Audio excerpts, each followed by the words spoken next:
So let's talk about October. It's supposed to be my month. It's full of magic.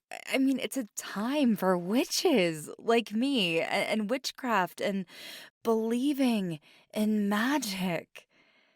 Or at least that's what my mama always told me. But this October has not been it. I guess it just missed the memo or something.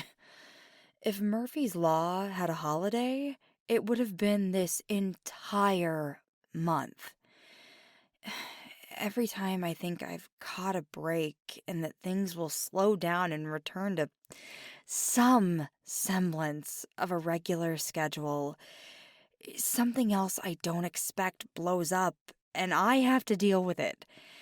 It's been this endless cycle of work, crisis management, eat, if I have time, sleep, work, eat, crisis management, sleep, repeat, to the point that I legitimately have had nothing left in the tank for anything beyond the absolutely necessary.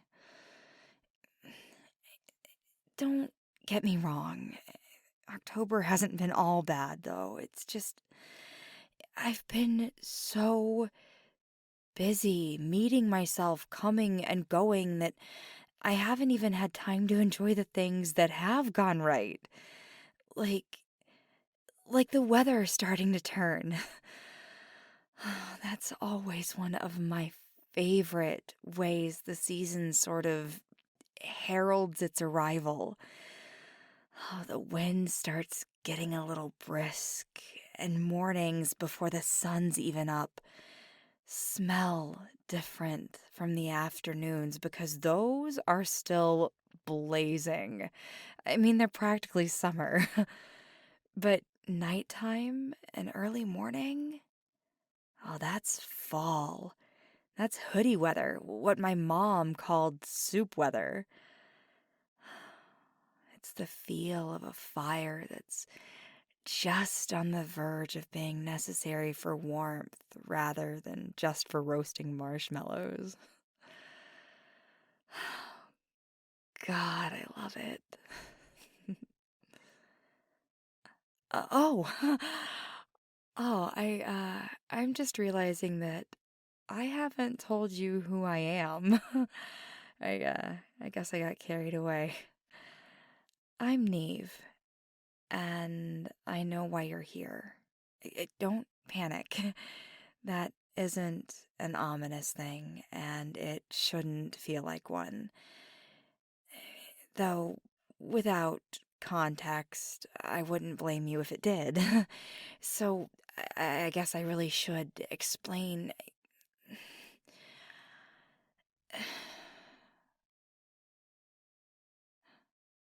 You see,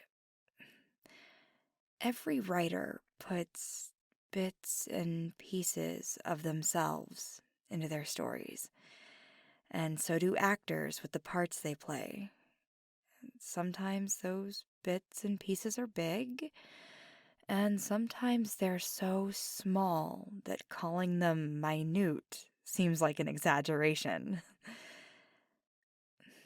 But they're always there, scattered like confetti across the story.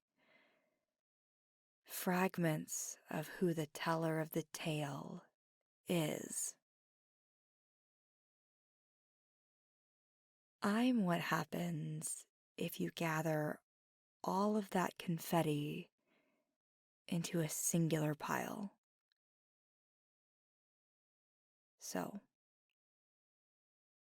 I know why you're here on this channel, in general terms, anyway. Maybe your first visit here was because you were hooked by Len's flirtatiousness.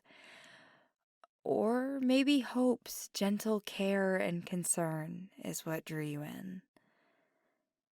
Regardless of who your favorite girl is or which one of them you heard first, you're here because you like a good story.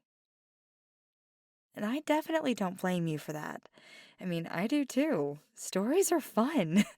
Stories are their own unique kind of magic. Oh, oh.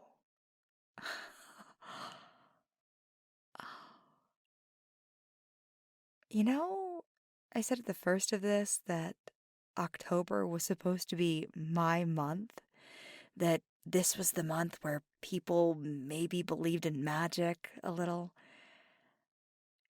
So, what if I take that idea and run with it? How about I make some magic? I can't believe I didn't even consider. Oh man. Oh, this is going to be a great time. Oh, now, before I start, let me set your mind at ease a little bit. I know what this time of year is famous for. I know what most people expect, but that's just not me. I don't.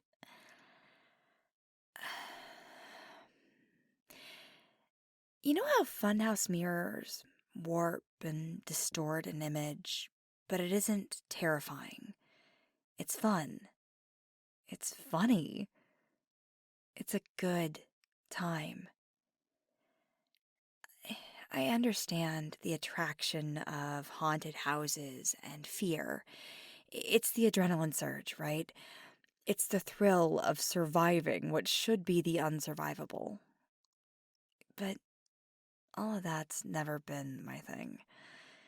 What I like is more funhouse than slaughterhouse. Things that are familiar, but not quite. It's more.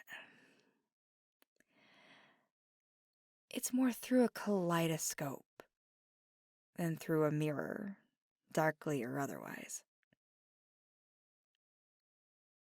This week, I'm gonna make some magic, funhouse style. Tales from the light side, if you will.